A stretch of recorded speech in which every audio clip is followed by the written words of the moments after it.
Michel Rotin à l'instant sur Sud-Est Radio. Voici un excellent souvenir avec Adieu en nous. Et j'avoue qu'on prend toujours autant de plaisir à retrouver, bien sûr, de bons souvenirs sur Radio Sud-Est. Soyez les bienvenus dans Cap Sud. On va enchaîner ce matin donc, avec notre première invitée de la matinée. Donc, c'est une femme qu'on accueille ce matin. C'est Marie-Noël Fédroni qui est notre invitée. Bonjour, bienvenue. Bonjour Mario. Alors, donc Marie-Noël Fédroni est conférencière, coach en PNL. Elle va nous dire qu'est-ce que c'est. Alors, bonjour à tous les auditeurs. Oui, je suis coach en PNL. Ça veut dire programmation neurolinguistique.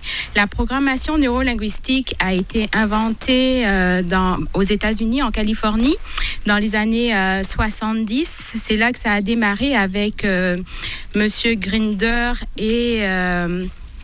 En fait, il y a eu deux grands professionnels qui ont mêlé ensemble leurs compétences, leurs connaissances et qui ont voulu parler de la modélisation. Modéliser quelqu'un, c'est regarder qu'est-ce qu'il fait de bien et en fonction de ce qu'il fait de bien, prendre ses talents, ses atouts et pouvoir l'attribuer à quelqu'un d'autre. Donc, la programmation neurolinguistique, en fait, c'est quoi? C'est un transformateur, ça permet de transformer les gens dans le sens que on travaille sur tout ce qui est comportemental. On travaille sur tout ce qui est mental. On travaille aussi sur tout ce qui est physique. Donc, on va emmener la personne à faire des changements positifs dans sa vie. Alors, quelles sont les personnes qui viennent donc vous voir, quoi? Alors, en fait, ce sont des gens qui ont des objectifs, qui partent d'un point A à un point B. Moi, je travaille principalement avec les femmes, mais je suis ouverte aux hommes, avec les hommes aussi. En fait, ce sont des gens qui veulent atteindre un objectif, soit professionnel. Généralement, c'est professionnel, en fait. Parce que moi, j'aime bien emmener les gens à se réaliser. Ma spécialisation, c'est pour les personnes qui veulent se réaliser dans leur vie personnelle et professionnelle. Est-ce que cela veut dire que les femmes ont plus envie de se réaliser que les hommes? Pas du tout. Je pense que c'est pour tout le monde, en fait, à partir du moment qu'on est un être humain, en fait, on est pour évoluer. Et simplement que moi, j'ai ressenti un besoin particulier d'aller plus vers les femmes. Par contre, quand dans mes ateliers, il y a toujours un homme, il y a toujours un ou deux hommes qui sont présents. Et puis moi, je les accueille bras ouverts. Alors, d'une manière générale, vous avez parlé de femmes. Est-ce qu'il y a des jeunes, des moins jeunes, est-ce qu'on trouve toutes les générations? Alors, en fait, généralement, c'est quand on commence à se poser des questions. Ouais. Donc, en fait, à quel âge, à peu près, en général? Moi, j'ai eu des clients qui avaient 25 ans parce qu'ils sortent des études et ils sont un peu perdus. Ils ne savent pas trop quoi faire. Ils se posent des questions. Ils ont eu un parcours universitaire, diplômé, mais ils ne se retrouvent pas trop dans le marché du travail. Donc là, ils viennent vers moi et ils me disent « mais je ne sais pas vers quoi aller ». Alors, il y a cette tranche d'âge et puis il y a des personnes dans la quarantaine. À ce moment critique où on arrive, où on se dit « ok, j'ai passé 40 ans de ma vie. Qui suis-je ? Qui suis-je? Et puis, qu'est-ce que je veux faire de ma vie? Qu'est-ce que je veux faire de mes 40 prochaines années? » Donc là, on est arrivé à l'âge du questionnement. On se regarde carrément dans un miroir, c'est ça? C'est ça. On regarde à l'intérieur de soi et puis on se dit... Il me semble que je n'ai pas fait grand-chose. Et puis, parfois, ça dépend à quelle heure on a enfanté, en fait. Et puis, les enfants commencent à devenir grands. Et puis, on se dit, OK, je me suis occupée d'eux pendant une durée de vie. Puis maintenant, il faut que je pense à moi. Alors ça, c'est la deuxième tranche d'âge. Et puis, il y a une troisième tranche d'âge, les futurs retraités. Où là, ils ont eu toute une carrière et ils réalisent à un moment donné qu'ils n'ont pas réalisé leurs rêves. Et qu'il serait temps, avant de passer de l'autre bord, comme on dit, de se réaliser. Alors, j'ai ces personnes qui viennent me voir et qui me disent moi, j'ai envie de changer de carrière, par exemple. Je ne me sens plus bien à ma place ou je vis un mal-être profond. Et je suis un peu perdue, je ne sais pas comment faire. Alors moi, la première des choses que je demande, c'est quoi votre objectif? Ouais, ça c'est important. Quels sont les leviers à ce moment-là? C'est vrai qu'on va pas faire un coaching en direct, mais bon, à quoi quelqu'un doit s'attendre? C'est-à-dire, il a une idée, il se dit bon, il faut bien que je prenne un virage, lequel, comment je dois faire. Ça se passe comment? Je suppose qu'il trouve que seules peut-être les solutions, mais vous mettez certainement des balises. Ah oui, alors un bon coach, en fait, tout le monde aujourd'hui, le mot coach, c'est un mot poubelle. D'accord. Vous allez nous dire pourquoi alors. Tout le monde peut se déclarer coach, parce qu'il n'y a pas de législation. D'accord. C'est pas régulier. Il n'y a pas de formation particulière. Il y a une formation particulière, mais c'est pas comme les psychologues, par exemple, où il y a un ordre. Dans le coaching, il n'y a pas d'ordre, donc ce n'est pas régulé. Donc ça peut être dangereux alors finalement. Effectivement, ça peut être dangereux. C'est pour ça que quand vous choisissez votre coach, c'est important de regarder la formation de cette personne. Moi, j'ai plus de 1000 heures de formation. Je me suis formée au Canada, à Montréal. Et donc, j'ai plus de 1000 heures de formation et des années de 4 ans de pratique. Donc aujourd'hui, quand quelqu'un vient me voir, en fait, je lui pose la question, c'est quoi votre objectif? Et j'écoute vraiment la personne parce que chaque mot a un poids. Et chaque mot veut dire quelque chose. Pour moi, par exemple, on va prendre le mot paix. Mais la paix, pour moi, a une définition. Mais la paix, pour toi, Mario, peut avoir une toute autre définition. Peut tout avoir une autre complètement définition. Donc, quelqu'un qui vient me dire, moi, je cherche la paix intérieure. Qu'est-ce que ça veut dire pour toi, la paix, d'abord? Exact, Et puis, intérieure, tu la ressens où, cette paix-là? Tu veux la ressentir où? Donc, en fait, moi, je décortique les mots que la personne me dit dans un entretien téléphonique. Parce qu'il y a toujours... c'est important, quand on choisit... Moi, je choisis mes clients et mes clients me choisissent. Je ne travaille pas avec tout le monde. Pourquoi? Parce que je crois qu'en matière de coaching, c'est important qu'il y ait une danse entre le coach et le coaché. Ouais. Et pour moi, ça, c'est essentiel. Si je ne suis pas à l'aise avec la personne avec qui je travaille, je ne vais pas pouvoir lui emmener grand-chose et vice-versa. Alors, c'est toujours la première des choses que je dis à mes clients. Si tu me donnes, moi, je serai capable de te donner. Alors, on a vu ce mot arriver, coaching, les coachs, un petit peu à droite à gauche, et ça rentre de plus en plus un petit peu dans la tête des gens, mais ce n'est pas automatique. Qu'est-ce qui ferait que... Bon, c'est vrai on l'a abordé un petit peu en début d'émission, mais c'est vrai que ça s'adresse à toute personne. C'est-à-dire, ça peut être aussi un professionnel qui souhaite peut-être embrasser une nouvelle carrière et qui ne sait peut-être pas comment le faire. Il y a ce type de client aussi. Alors, oui, il y a ce type de client. Tout dépend de la cliente. Un coach peut choisir sa clientèle. D'accord. Donc, en fait... on peut cibler un type... C'est ça. Ouais. C'est ça. Il y a des coachs qui sont ciblés, par exemple, enfants, qui sont ciblés entrepreneurs. D'accord. Qui sont ciblés aussi vie personnelle. Donc, même finance aussi. Oui, coach financier. Ouais. Par contre, c'est vraiment important d'aller vérifier le parcours de coaching de cette personne-là. On n'arrête pas de le dire. Parce qu'on peut se retrouver avec des situations malencontreuses et puis un coach, comme il a les outils, il peut... Oui, quelque part, il peut manipuler. Oui, c'est ça. Alors, c'est important d'aller regarder le parcours de cette personne et puis de demander un 15 minutes, 20 minutes. Généralement, les coachs offrent 15 à 20 minutes gratuits dans leur session. Donc, ces 15 minutes gratuites sont vraiment importantes parce qu'on peut jauger et on peut avoir le feeling. Le courant passe, le courant ne passe pas. Alors, je sais que vous faites aussi vous êtes conférencière, d'accord. Et quels sont les thèmes que vous avez pu aborder lors de ces conférences? Alors moi, j'évolue au Canada et donc ça fait 7 ans que j'y habite et depuis 4 ans, je suis coach et je reviens régulièrement en Martinique, donner des conférences et des ateliers et faire du coaching. Et moi, vraiment, ma passion et mon message, c'est l'idée de se réaliser dans sa vie. Pourquoi? C'est parce que moi, à 18 ans, je me cherchais déjà. Je n'arrêtais pas de me poser des millions de questions. Si bien que j'avais tout le temps mal à la tête. Beaucoup de personnes doivent se retrouver dans ce discours. Ouais. Oui, j'avais tout le temps mal à la tête et j'ai fait tout plein d'examens médicaux, en fait, et ça ne donnait rien. Rien du tout. Rien du tout. Et donc, à 20 ans, je me suis dit, mais qu'est-ce que je veux bien faire de ma vie? Et j'ai eu la chance d'avoir des parents qui m'ont permis de partir une première année au Canada. Où là, j'ai pu déjà me découvrir. Et après cette première année au Canada, j'ai décidé je suis revenue en Martinique, j'ai fait un BTS commerce international à Trinité. Et ces 2 ans m'ont permis de voir que j'avais envie de voyager, que j'aimais les langues internationales.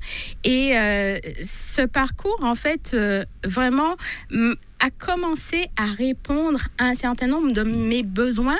Mais quand j'ai fait mon parcours de BTS en commerce international, je trouvais que ce n'était pas suffisant. Et pour intégrer le marché du travail, je me suis dit j'aurais besoin d'une maîtrise.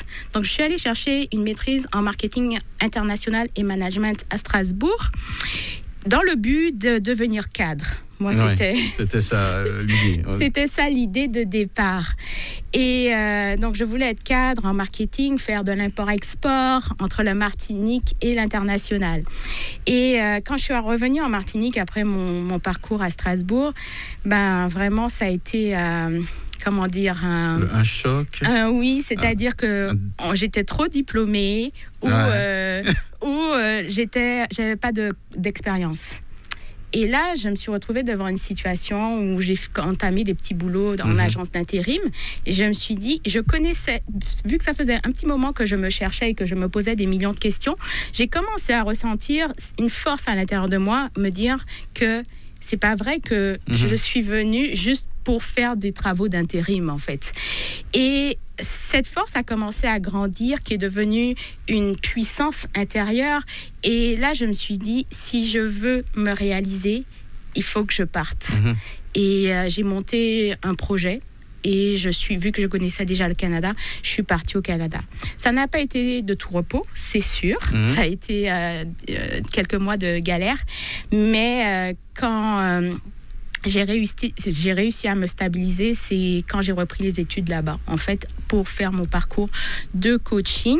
Donc moi, ça a été vraiment une quête intérieure. Donc en vous écoutant, j'ai vraiment l'impression que c'est vraiment une passion, c'est une réponse à vous-même, quoi, en quelque part. Donc le coaching, en quelque part, il faut vouloir déjà, il faut se trouver, hein, déjà au départ, je pense bien. En fait, il faut se découvrir.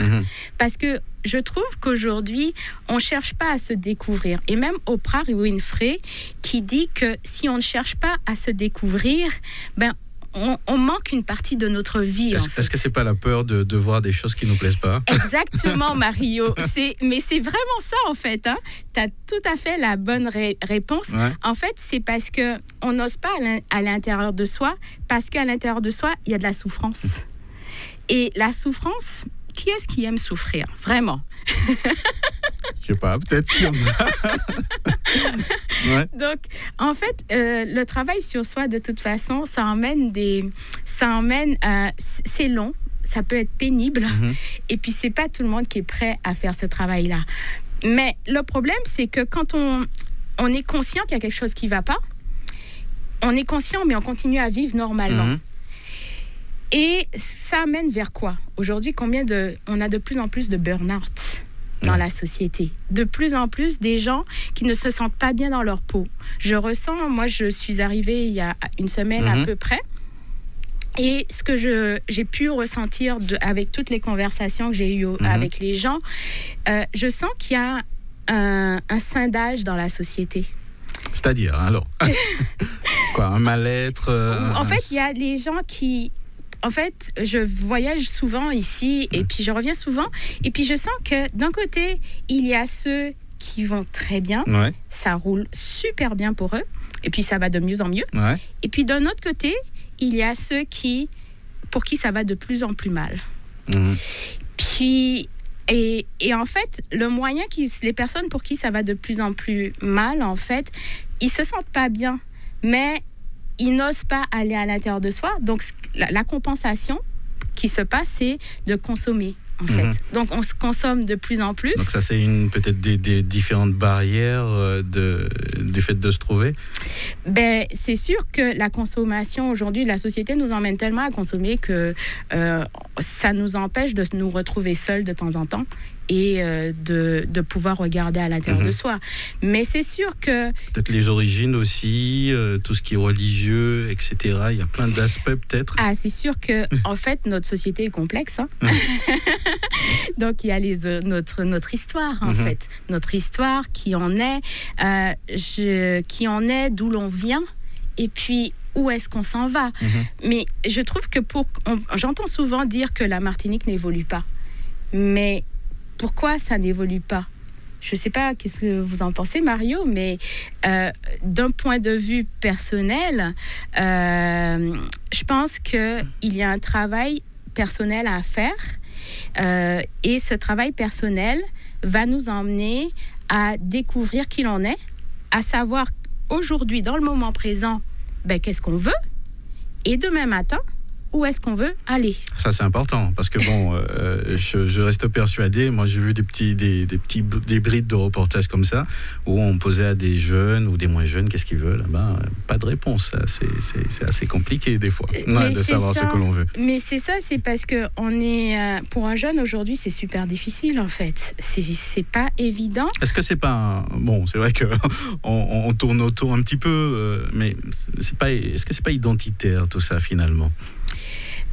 C'est sûr que quand je parle de notre histoire... donc c'est ça, c'est lié vraiment à notre cette histoire. identité. Quand je parle de notre histoire, c'est vraiment notre identité. L'identité, d'où l'on vient, l'esclavage. Il y a eu... En fait, suite à l'esclavage, les gens, ils n'avaient rien, en fait. Ils étaient complètement démunis. Donc, des moyens qu'ils ont trouvés pour se réjouir, se compenser, tout ce qu'on veut, c'est la consommation. Mais on est dans une société où on évolue. Et puis, on est des êtres venus sur Terre pour évoluer. Donc, si notre société... On a gardé le même fonctionnement d'il y a une centaine d'années, en fait. Et puis en plus, vu qu'on est dans une société capitaliste, c'est sûr qu'on est amené à de plus en plus consommer. Et à un moment, il faut savoir dire stop. Alors, il y a des gens qui le font. Il y a des gens qui le font. Donc, en fait, c'est un petit peu ça. Il y a un moment, il faut s'arrêter et dire, stop, peut-être. Stop, je prends un temps d'arrêt. Ça ne veut pas dire que je ne pourrais pas recommencer. Donc, ça veut dire que les femmes disent plus souvent stop, alors? Je ne sais pas si elles disent plus souvent stop. En fait, un homme, la différence avec un homme et une femme, un homme, généralement, il ne s'arrête... Il a été éduqué, en fait... Ouais, pour ne pas montrer peut-être les faiblesses, tout ça, oui, etc. mais aussi pour aller atteindre ses objectifs. C'est en fait, c'est lui qui ramène l'argent à la maison. Donc, il va chercher à travailler et à se réaliser très tôt. Une femme, c'est différent. Elle a besoin de réfléchir. Elle a besoin d'écouter son intuition, de se poser. Donc, ce sont vraiment... L'homme et la femme sont complémentaires. Mais pour qu'ils puissent se complémenter, il est important qu'ils puissent se trouver. Ah ouais. Et c'est pour ça qu'aujourd'hui, je parle d'excellence, en fait. Ouais. Je parle d'excellence parce que, généralement, quand on parle d'excellence, on se dit, c'est quoi l'excellence? On pense que l'excellence, c'est... on va travailler, et puis plus on va travailler, on va devenir excellent dans notre emploi. Par exemple, je vais prendre ton exemple, Mario. Je ne sais pas depuis combien de temps tu fais la radio, mais peut-être qu'au début, quand tu as commencé, tu étais tout timide. Oui, certainement. Ouais. Et puis aujourd'hui, on peut dire que tu es devenu excellent dans ta profession. C'est un exemple, là, je prends vraiment un exemple. On peut dire que tu es devenu excellent. Mais moi, je parle de l'excellence comme qu'est-ce qu'il y a à l'intérieur de nous qui représente l'action que l'on fait et que personne comme nous ne peut faire. C'est je la décris... La singularité, quoi, de chaque personne. Notre unicité, en fait. Quand je parle d'excellence, c'est cette pépite qu'il y a à l'intérieur de nous que si on la nettoie, elle nous permet de briller complètement. Et moi, j'ai réalisé l'an dernier que toute ma vie, c'est ce que j'ai cherché. C'est quoi mon excellence? Pourquoi je suis venue sur Terre? Quelle est ma mission?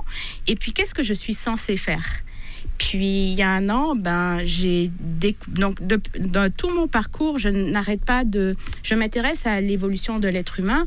Et donc, j'ai fait beaucoup de formations, beaucoup d'ateliers, beaucoup de développement personnel, puisque là, on parle de développement personnel. Et il y a un an, j'ai rencontré un monsieur qui m'a complètement bluffée, en fait. Lui, il permet de découvrir l'excellence des gens. Et quand je l'ai rencontré, en fait, ça m'a permis vraiment j'avais déjà fait tellement de travail sur moi que je savais exactement quelle était la profession que j'avais envie d'exercer. Et lui, il est venu confirmer que quand tu parles au public, c'est là où tu es dans ton excellence. Et quand tu es dans ton excellence à ce moment-là, à cet endroit-là, tu n'as pas d'effort à faire. Tu es dans le plaisir, tu es dans le plaisir, tu es dans la passion, c'est fluide, c'est facile et il y a une élégance dans ce que tu fais. Et c'est pour ça que tu me disais que je suis passionnée, mais c'est parce que je suis parlée en tant que conférencière. Donc en fait, finalement, c'est pas un travail, c'est vraiment une... c'est ça. C'est vraiment une passion d'aider et d'écouter. C'est ça. Moi, quand je me réveillais, quand j'allais travailler à 25 ans, quand j'avais 25 ans et j'allais travailler, j'étais dans mon lit, couchée sur le dos, et je me disais... OK, est-ce que quel est le travail que je pourrais faire qui me permette d'être dans le plaisir et qui me donne jamais la sensation d'aller travailler? Et pour moi, ça a été toujours mon objectif le matin. OK, et donc j'ai cherché pendant toutes ces années à trouver ce travail-là. Si vous l'avez trouvé, ça c'est génial, ça. Alors, donc, je sais que on l'a dit en début d'émission, donc vous faites aussi des conférences. Est-ce qu'il y en aura Il y en a de prévues à la Martinique? Tu m'as demandé le thème de mes conférences. Alors ça, je suis partie dans mon truc et j'en ai pas parlé. Le thème de mes conférences, les dernières conférences que j'ai faites, les 4 dernières années, c'est se réaliser avec passion. On reste toujours dans la réalisation de soi. Hein. Et aujourd'hui, mon thème, c'est le pouvoir d'être soi à 100%. Ah, ça j'aime bien ce thème. Ça me parle beaucoup, ça. Donc, qu'est-ce que ça veut dire? Là encore, je décortique les mots. Hein. Le pouvoir, c'est pas le pouvoir des hommes politiques ou le pouvoir pour détruire les gens. Le pouvoir sur soi-même, certainement. Mais c'est ça, c'est le pouvoir intérieur. Cette puissance qu'on a à l'intérieur, que l'on ressent. Hein. Moi, j'ai commencé à la ressentir très jeune et c'est ce pouvoir-là dont je parle. Et puis, être soi à 100%, ça veut dire que ne plus porter de masque. Être authentique. Être authentique, naviguer dans la vie, en fait. En s'acceptant, finalement. En s'acceptant tel qu'on est, en acceptant nos forces, nos faiblesses, nos défauts, nos qualités. Et en fait, quand on fonctionne comme ça, en s'acceptant, ce que ça nous emmène quelque chose de très fort. J'ose imaginer. C'est la liberté. Ça c'est vrai, ça. C'est vraiment un sentiment de liberté. Beaucoup de gens ont cette valeur de la liberté très importante. Et c'est ça que ça emmène, en fait, le pouvoir d'être soi à 100%.